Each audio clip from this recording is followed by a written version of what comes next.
ఎన్ని విమర్శలు వచ్చినా పెట్రోల్లో ఇథనాల్ కలపాలనే నిర్ణయానికి వచ్చింది కేంద్రం. ఇథనాల్ మిక్స్ పై ముందుకే వెళ్తామని ప్రకటించారు కేంద్ర మంత్రి Nitin Gadkari.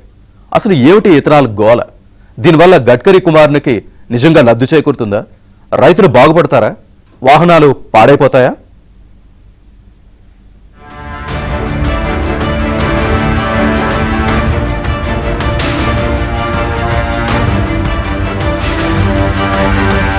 America Iran war నేపథ్యంలో చమురు సరఫరాకు మళ్లీ ఆటంకాలు ఏర్పడవచ్చని భావిస్తున్న తరుణంలో కేంద్రం ఇవాళ మరో బాంబు పేల్చింది. దిగుమతుల్ని తగ్గించుకునే లక్ష్యంతో పెట్రోల్లో ఇథనాల్ను కలిపి వాహనాలకు సరఫరా చేస్తామని కేంద్రం స్పష్టం చేసింది.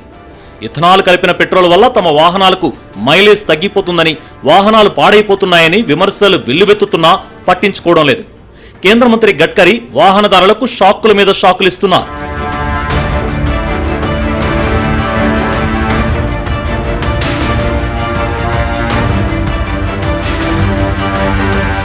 ఇథనాల్ కలిపిన పెట్రోల్ వల్ల ఎదురవుతున్న సమస్యలని తక్కువ చేసి చూపుతున్న కేంద్రం వాహనదారులకు దీన్ని ఎలాగైనా అంటగట్టాలనే పట్టుదలతో ఉంది.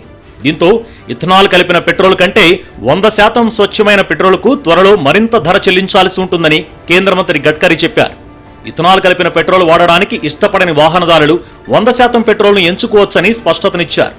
E20 ఇంధనం వాహనాల ఇంజిన్లను దెబ్బతీస్తున్న ఆందోళనను తోసిపుచ్చారు Gadkari.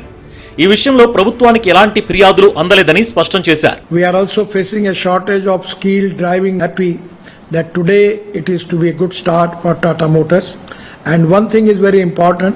This is also going to reduce the cost of the components, which is also going to giving benefit to the consumer and the manufacturer.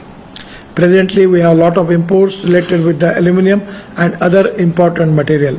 So this is exactly a good opportunity for all the stakeholders, which is in the national interest. Ethanol అంశంలో ప్రజలను ఉద్దేశపూర్వకంగా తప్పుదో పట్టిస్తున్నారని, దీనిపై వాస్తవాలు తెలుసుకోకుండా తప్పుడు ప్రచారాలు చేయవద్దని ఆయన స్పష్టం చేశారు. ముఖ్యంగా తన కుమారుడు నిఖిల్ గడ్కరీ కంపెనీని లక్ష్యంగా చేసుకుని వస్తున్న ఆరోపణలని తోసిపుచ్చారు. తన కుమారుడిది చిన్న కంపెనీ అని, పెద్ద ఇథనాల్ కంపెనీలేమీ తమకు లేవని చెప్పుకొచ్చారు. మహాత్మా గాంధీ కన్నా ఆత్మనిర్భర్ భారత్ కలలను సాకారం చేసే దిశగా ముడి చమురు దిగుమతులను తగ్గించి స్వదేశీ ప్రత్యామ్నాయాలను ప్రోత్సహించడమే ప్రభుత్వ లక్ష్యమని తెలిపారు. ఇథనాల్ వాడితే కాలుష్యం తగ్గడమే కాకుండా గ్రామీణ ఆర్థిక వ్యవస్థ బలోపేతమై రైతులకు మేలు జరుగుతుందని ఆశాభావం వ్యక్తం చేశారు. On three main pillars: ethics, economy, ecology and environment. We are now facing a major crisis in terms of air pollution, water pollution and sound pollution. India today has more than 1 crore end-of-life vehicles, and this number is increasing every year. One old truck pollutes as much as 15 new trucks. Addressing this challenging is not just about scrapping old vehicle, but it is about reducing pollution, improving road safety and providing a great new economic opportunity for the country. As of today, the 99 scrapping centers are operational in India and 51 new centers are under construction. 150 centers are in pipeline in 20 different states.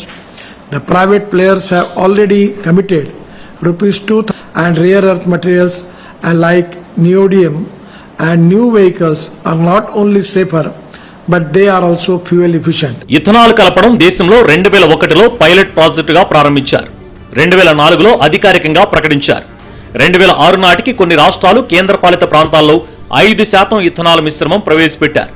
2014 వరకు ఈ మిశ్రమం చాలా చోట్ల కేవలం 1.5% వరకు మాత్రమే ఉండేదని పేర్కొంది.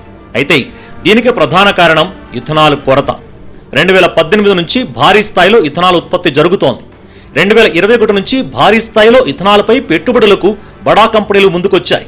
2022లో నేషనల్ పాలసీ ఆఫ్ బయోఫ్యూయల్ ను కేంద్రంలోని మోదీ ప్రభుత్వం తీసుకొచ్చింది. ఇథనాల్ను క్రమంగా పెంచుతూ 20% దాకా కలుపుతున్నారు. అయితే వాహనదారులు మాత్రం ఇథనాల్ కలపడంపై ఆందోళన వ్యక్తం చేస్తున్నారు. కొంతమంది మరాఠా పెట్టుబడిదారులు బడా కంపెనీల కోసం తమను బలి చేస్తున్నారన్న ఆందోళన వ్యక్తమవుతోంది.